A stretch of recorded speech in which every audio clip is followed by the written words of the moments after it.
우리 오늘 이 성경 말씀을 봤는데 그 내용의 전체는 베들레헴 2세의 아들이 8명입니다.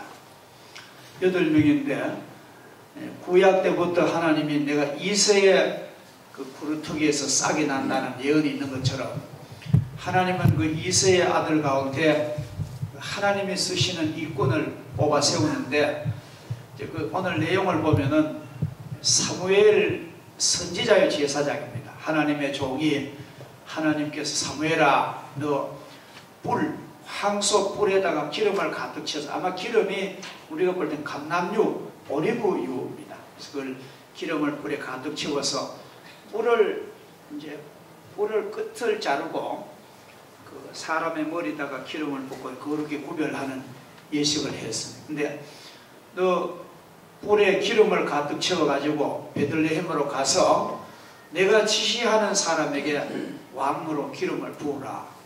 그러니까 사무엘이 하나님 말씀 들으니 깜짝 놀랐어요. 왜냐하면 사울이 아주 눈이 등장같이 살아있습니다. 왕으로 그 나라 권력자로. 그래서 사무엘이 아이고 하나님 내가 이래 하다 보면 사울에게 내가 복이 날아갑니다. 큰일 납니다. 그러니까 걱정하지 말고 내가 명령하는 것만 순종하라는 거예요. 그래서 베들레헴에 가가지고 베들레헴 그 지역의 장로들 원로들이 다 모이고 그 자리에 2세와 그 아들들도 초대하라는 거예요.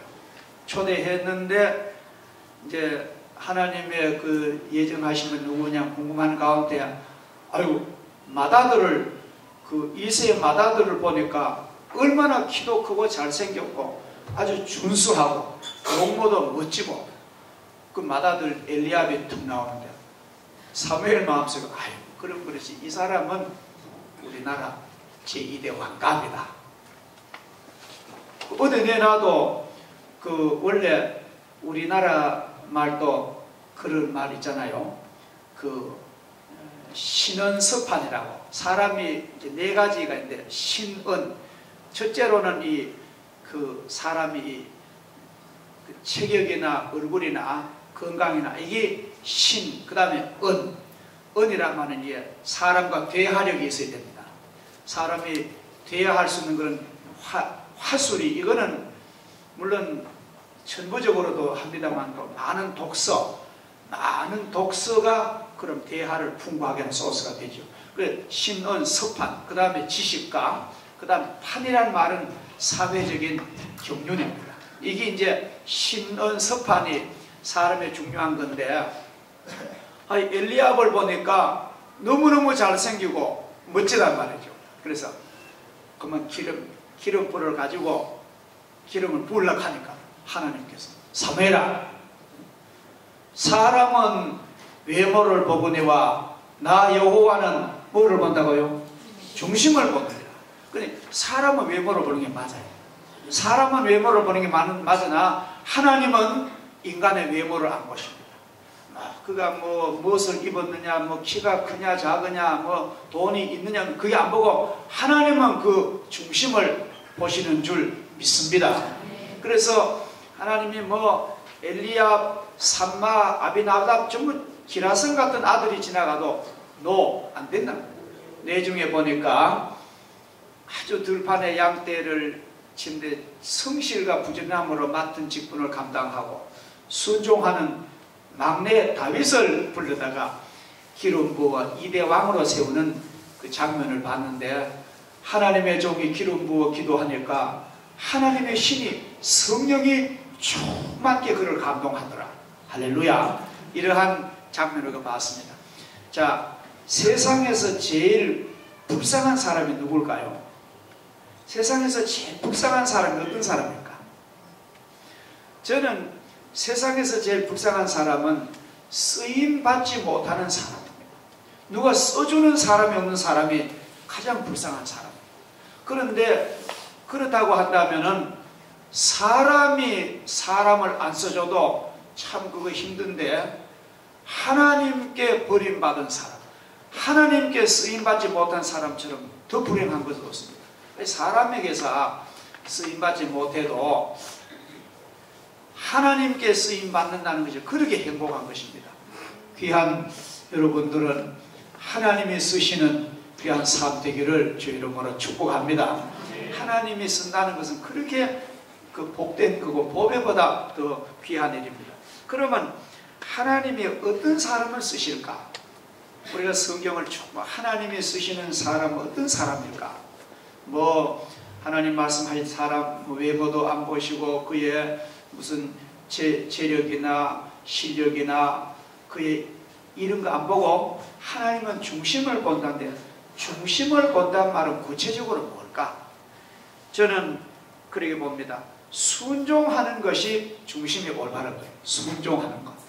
순종이 이게 제사보다 낫단 말이에요. 하여튼 이 세상에서 하나님께 은혜를 입은 사람은 순종하는 사람. 그러니까 안 믿는다는 말은 불순종과 반항이잖아요. 그렇죠? 그래서 순종하는 것이. 록펠러라는 분은 세계적인 부호로 이름난 그런 부자입니다. 미국의 그 석유왕으로서 부자인데, 록펠러의 그 자서전을 보니까요, 굉장히 어린 시절이 가난했습니다. 아버지가 자기 철도 몰라 돌아가시고 어머니가 록펠러를 기르는데 돈이 없어가지고 정상 학교를 못 보낸대요. 우리로 말하면 남들 가는 중학교, 고등학교도 못 보내고, 어머니가 신앙으로 기도하고 독학을 지도하는데, 어머니가 록펠러가 16살 때 병으로 돌아가십니다. 16살이면 어리잖아요. 근데 어머니가 돌아가시면서 록펠러 아들의 손을 붙잡고 유언을 하는데, 유언을 3가지를 남겨요. 록펠러야, 너는 앞으로 일생 동안에 너 소득의 11조를 꼭 하나님께 드려라. 예. 아직 아무것도 없는 가난한 록펠러입니다. 두 번째로는, 록펠러야, 너는 주일날 교회 가서 제일 앞자리에 앉아라. 예. 따라 합시다. 앞자리는 금자리다. 중간은 은자리다. 뒤는 동자리다. 맨 뒷자리는 잠자리다. 잠자러 오는 거예요. 맨 뒷자리. 우리 여러분들은 이왕이면은 하나님 앞에 더 가까이 저는 축구 경기나 권투 시합 같은 거 전에는 우리 올림픽 축구 같은 할 때 저는 아무리 바빠도 봤어. 근데 거기는요 참 신기하죠. 권투라든지 축구는요 가까이 가려고 시간. 그래서 우리가 이 그라운드를 가만히 보면요, 유럽의 축구 경기장은 막 선수들의 숨소리를 막 들리는, 거리 가까이. 권투 경기장 가면은 맨 앞에는 돈이 더 비쌉니다. 훨씬 비싸요. 근데 세상에도 대학 강의실도요, 실제로 실력 있는 학생은 교수의 앞자리에 강의 듣습니다. 그만큼 이게 이제 비결인데, 교회도 하나님의 말씀을 잘 받아 먹을 수 있는 이 앞자리가 그만큼 좋다. 근데 이 록펠러 어머니는 그 신비한 비결한테 록펠러에게 유언으로 너 주일날 교회 가서 앞자리에 앉아라. 예. 마지막으로는 목사님이 너에게 뭐를 시키든지 완전히 뭘 거꾸로 시키더라도 순종해라. 왜 그렇습니까? 물었어요. 어머니한테. 왜 목사님이 나에게 어떤 걸 시켜도 네가 순종해야 하니까, 목사님은 너를 위해서 기도하는 지혜사장이고 너를 축복하는 하나님의 대리자야. 그러니까 순종해야 돼. 그래서 록펠러 인생에 이 3가지를 꼭 실천했다. 교회 와서는 앞자리고, 목사님이 무슨 말 해도 예. 그리고 소득의 11조를 냈는데 세계적인 부호로 하나님께서 복을 주십니다. 어제 제가 우리 권사님하고 잠시 신방을 하면서 그랬어요. 얼마나 수고하는지 몰라요. 그래서 권사님, 세상에 적은 부자는 노력하면 되지만 또 큰 부자는 하나님이 주신다. 믿음으로 야심을 가지십시오. 하늘에 내는 부자가 될 수 있거든요. 우리 교회도 여러분의 그 관상을 보면요, 그런 하늘에 준 그런 부자가 많이 나타날 줄 믿습니다. 순종하는 사람이 하나님이 쓰시는 것이죠. 오늘 이 시간에 야, 나도 하나님께 쓰임 받아야 되겠다. 물론 그 외에도 많습니다. 말씀의 은혜 받고 우리가 또 하나님의 전적으로 헌신하고 드리고 이런 요소가 많습니다만도 하나님께 순종하는 사람을 하나님은 당신의 귀한 일꾼으로 쓰실 줄을 믿습니다. 할렐루야. 기도하겠습니다. 하나님 아버지 감사합니다. 저희들이 귀한 전도 축제를 하게 하시고 고귀한 영혼을 주 앞에 인도하게 하심을 감사합니다. 듣고 순종하여 주님 앞에 오는 분들도 너무너무 귀하지만도 아버지 마치 양을 이리 가운데 보내는 같은 이 험악한 시대에 복음을 전도 순종하는 주의 백성이 얼마나 아름답습니까?